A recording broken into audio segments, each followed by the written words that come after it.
I'm Sean with Beaver Coach Sales and Service, and this is a little presentation we got for winter preparedness for winter camping. Winter RV camping, it's pretty underrated. Not a lot of people do it. It offers a break from the traffic of warmer camping seasons where the forest is pretty heavily populated and it's hard to find a camping spot. It's an affordable way to explore a popular ski destination. Hiking and snowshoeing in the wilderness in the wintertime can be a unique and peaceful experience. So don't let cold weather deter you from winter RV camping. Do, however, prepare yourself in your RV for the colder weather. Stay warm and safe during your wintertime RV camping adventures. I'm Sean. This is Alex, and he is here just to kind of explain some of this, maybe the safety issues to you that you might experience if you're out in inclement weather, and some of the things that you should carry along with you. I've camped in the winter quite a few times. Anything from tents on the ground during elk hunting expeditions up to snowboarding at the mountain for 8-9 days at a time. And so each one of those offers some unique challenges. If you're in a tent, just staying warm and and keeping yourself well hydrated and full of enough food to keep your body warm, and then having the proper equipment. There's certain types of tents that are designed for four-season camping, just like there are certain types of RVs that are better suited for camping in extreme cold weather. So some of the things that we should probably think about taking with you in your emergency kit, regardless of what type of vehicle or accommodations that you're going to use. Just some of these things might help you out in a pinch.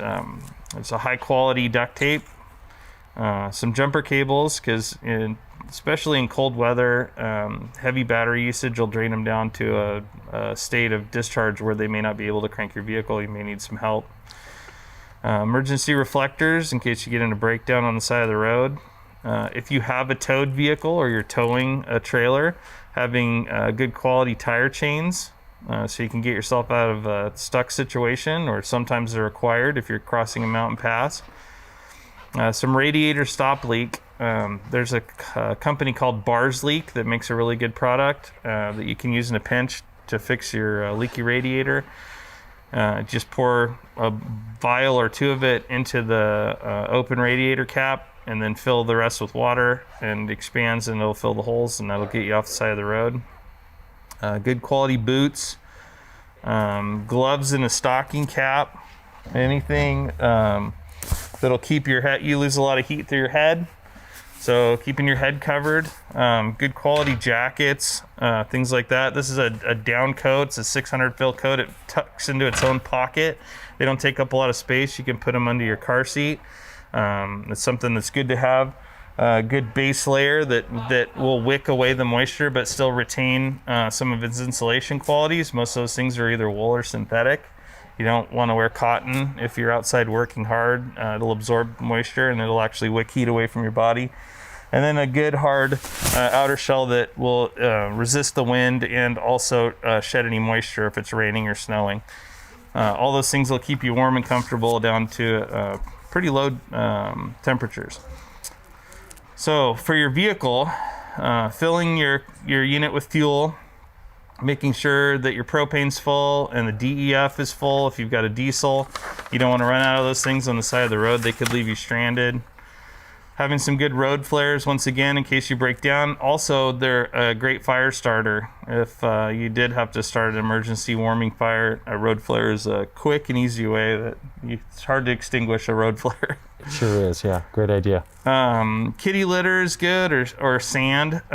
You can use that for traction. You can throw it under your tires. If you're having to work out on an icy road surface and you're out walking around on it, you can scatter it around the front of your rig so you don't fall down. A folding shovel in case for some reason you have to dig yourself or one of your buddies out. Phone charger and or a backup battery, or both, so that you can contact emergency response crews if somebody is hurt or you really are in dire straits and you can't get your rig out and it's an emergency situation. A good quality first aid kit, and more importantly, as Alex get into, just knowing how to use it and when to use it, and when you've kind of extinguished your skill set and you need to bring somebody else in that maybe is better equipped. Knowing is half the battle on that front. We'll get into that in a little bit.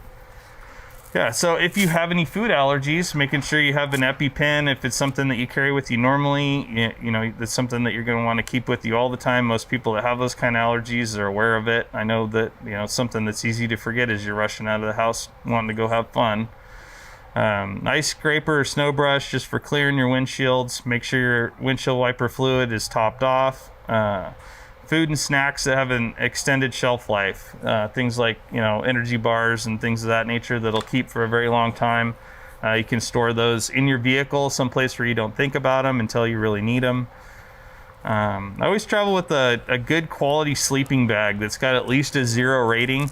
From experience, I've had to sleep in my truck a couple times when I did some things that were probably not very smart. And I ended up getting myself out. I didn't require somebody to come save me, but I did have to stay in my rig overnight, and it would have been really, really, really uncomfortable and maybe dangerous without having the proper equipment. A tarp, just in case you have to get under your vehicle, so you're not laying on the cold, wet ground and having your clothing, you know, soak up that moisture and possibly put you in a condition where you might be hypothermic or put yourself in risk of hypothermia. Wire ties, they're always handy. There's a million uses for them, and they take up very little space. There's no reason not to have a small bundle of them.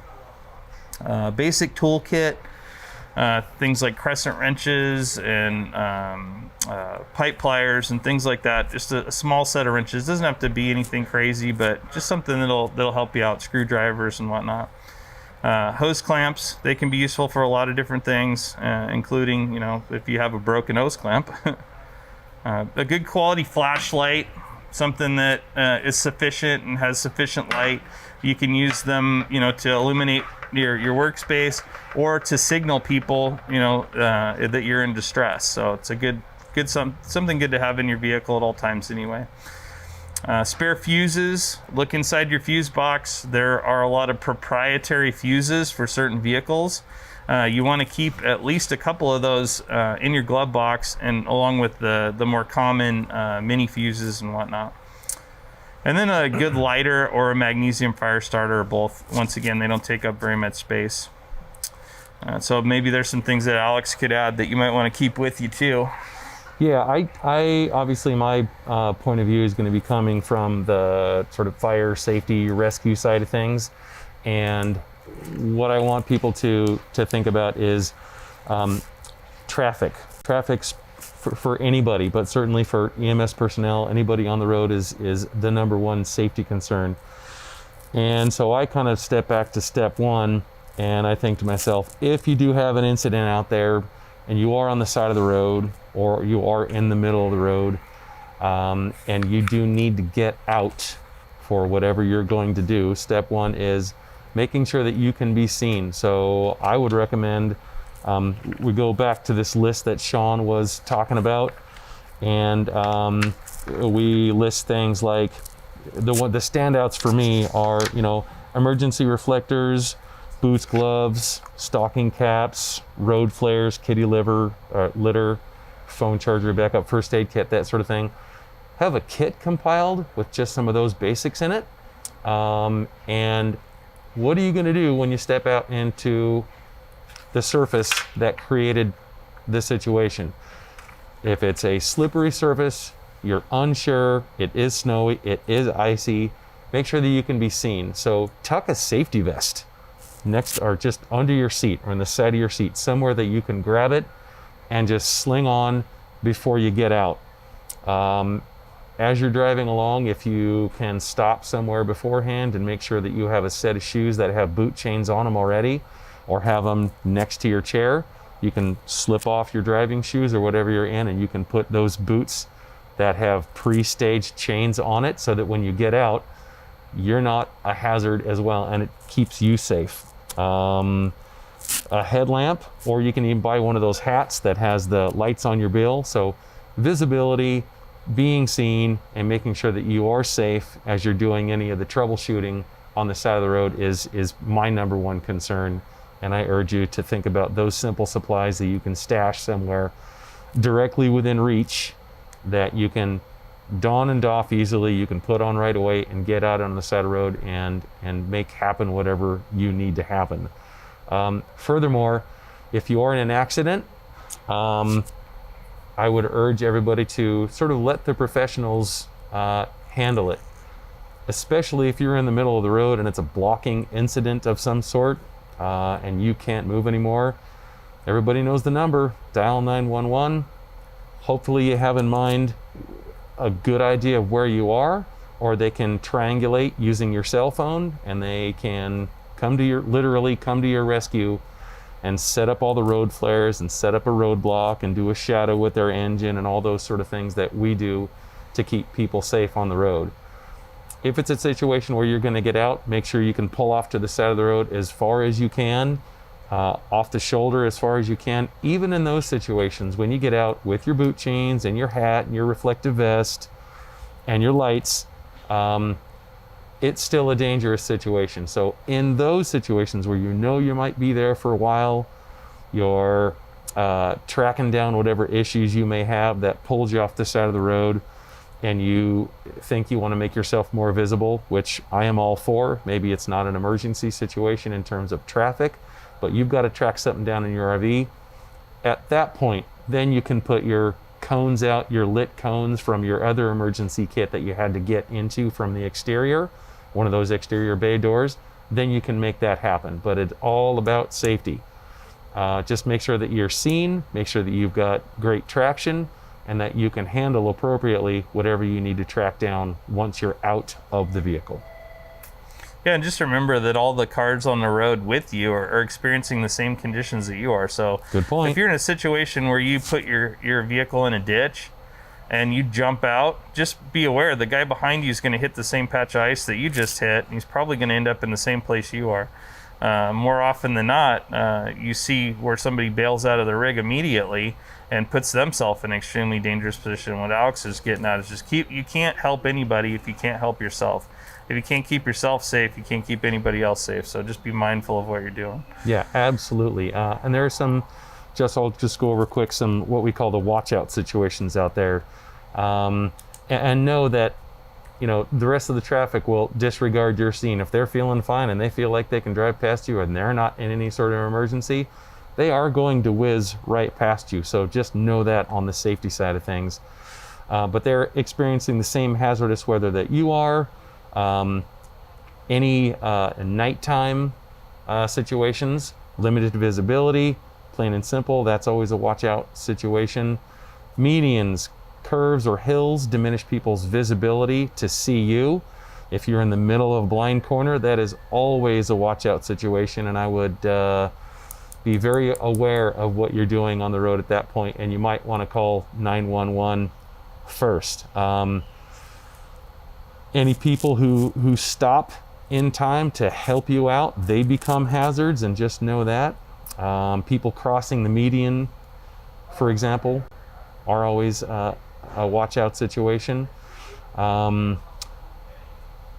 Those are just sort of high risk situations that you should be aware of. Anytime that you're on a hill and it's icy, just general common sense sort of things, just be aware of. And first and foremost is your safety. Try not to make the situation any worse, and let the professionals handle it when it's appropriate. Excellent. So things to check out on your RV before you go camping. Make sure that your tires are properly inflated and they're in good condition. That's a pretty key factor. You don't want to lose a tire on the side of the road in the snow. That is more key. I have to add on to this. We do a lot of training with vehicle extrication and safety, that sort of thing. People donate vehicles, and invariably, when we set these vehicles up for our training, we'll usually set them up in the situations where we see them. They're on their sides, they're on their lids. Anyway, the tires are not on the ground, and all you need to do is walk up to one of these vehicles, and one, if not all of the tires are bad. Yeah. It is usually the culprit of all the safety mechanisms on your vehicle. 2 wheels, 4 wheels, 3 wheels, whatever. Your tires are the only thing that touch the ground. They are extremely important. Absolutely. I totally agree. Yeah, and then your windshield wiper condition. You get into a condition where you're in a blizzard or you're in heavy rain or whatnot, your windshield wipers are your only useful tool for clearing that debris off the windshield. So make sure they're in good condition and they're not hanging there in little ribbons like you do see many times. Fill up your washer bottle. Once again, make sure there's two different types of windshield washer fluid. Most people don't know. There's a summer brand and there's a winter brand. The summer brand has different chemicals in it for removing bugs. That's what it's primarily supposed to do. Bug splatters, remove them from your windshield. The winter brand, it's for removing snow and ice from your windshield. So there's two totally different types. Make sure that you've got the right type in there before you head out on the road. Confirm your furnace and generator are operating. A lot of people, simply for the lack of spending 15 minutes going through their unit, are going to put themselves in a very uncomfortable situation if they can't generate power and they can't generate heat. Just make sure you're properly checking those systems out before you hit the road.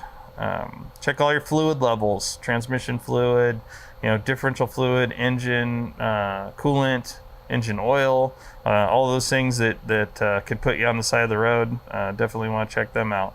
If you have space, if you have a large motorhome with a lot of cargo space, in a separate and sealed container, like a Rubbermaid container or something, where if you experienced a spill that it wouldn't end up in your cargo bay, you can store those fluids. As long as they don't have any reactivity with each other, you can put them in the same container. Functionality of all your lighting, your headlights, emergency lights, turn signals, brake lights, all that stuff. If you're hauling a towed vehicle, make sure that all the lighting on it is working and is compatible with the coach. If you have a trailer and you're towing it behind a truck, same thing. Brake condition, if you can get down on the ground and you can actually look in and see what the condition of your brakes are. A lot of these, the newer units and newer cars, newer motorhomes are equipped with anti-lock braking systems.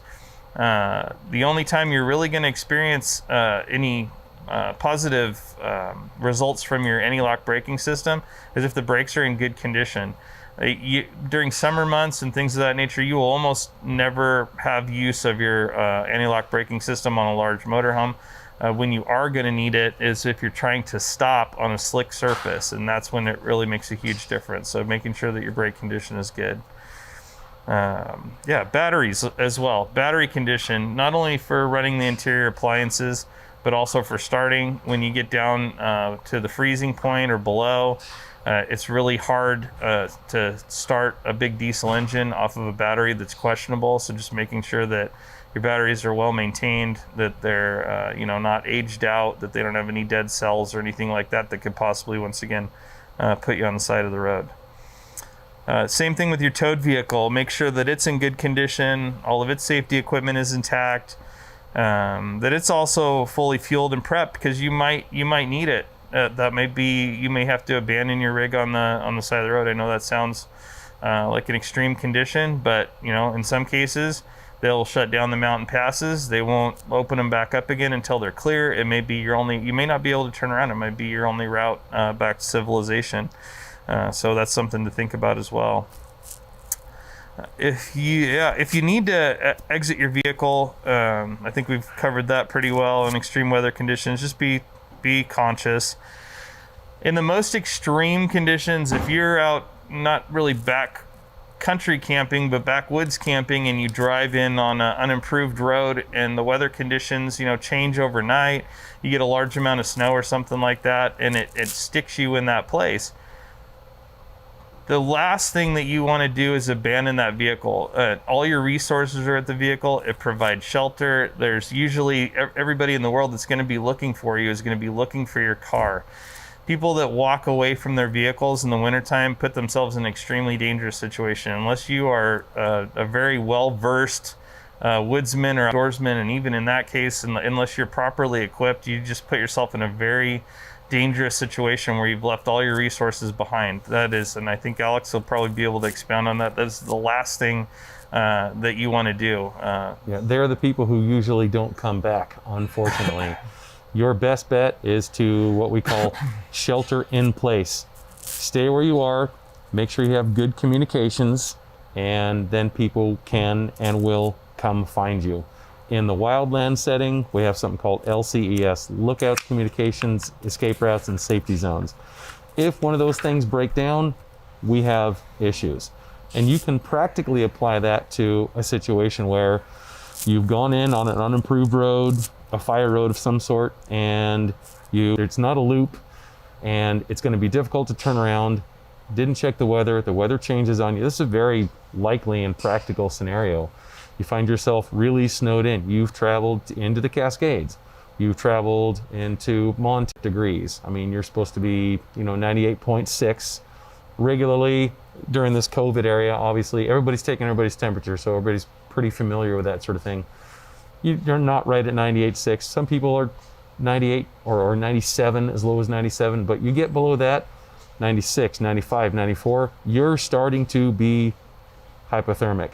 And in between mild hypothermia and severe hypothermia, that temperature range between 94 and about 86. 86 is pretty extreme. 86 is so severe that you're not conscious anymore. But what will happen before that, in between 94 and 86, is that you will notice that you're not shivering, or even worse, you'll get some altered mental status. You won't notice that you're not shivering. And then people that altered mental status takes over rapidly from there. People who venture out away from their vehicles and away from their resources and are not dressed properly, or are dressed properly and it changes and they start to get cold and they can't reverse it, literally your brain does a reversal. They think they're hot. They start to remove their clothes, and then it's over from there. They're found without much of their clothing on at all, and it's way too late at that point. So that's a lot of detail about not leaving your rig for a simple suggestion. It's that important. But it is that important, yeah. Stay with your rig, stay with your vehicle, and going back to that LCES stuff I was talking about before, your escape route is closed. You can't get. Your safety zone is where you are, and so make sure that you have good communications, and that's where having a well-charged cell phone and then backup batteries, which are super easy to come by these days, are always in effect. I mean, whether it's a battery backup that you can plug in USB, or you want to reduce the clutter in your rig, find a flashlight or have a device that has a USB plug in it, and that. Two birds, one stone. Real simple, but stay with your rig and stay as safe as you can. Yeah, and for sure, memberships such as like the Family Motor Coach Association, FMCA, the AAA, CoachNet, things like that are important too. If you do find yourself stuck in a snowbank or off the side of the road, you can incur an enormous expense just to send a big lowboy.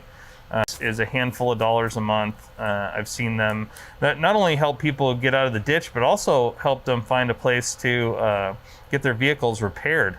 They're a very good resource as far as like nationwide. They have a network. They can get you in the right spot with as little pain and effort from you as possible. So I couldn't agree more. I call that the cheapest insurance money can buy. It's kind of like a helmet on anything that has less than four wheels, motorcycles, trikes, bicycles, whatever it is.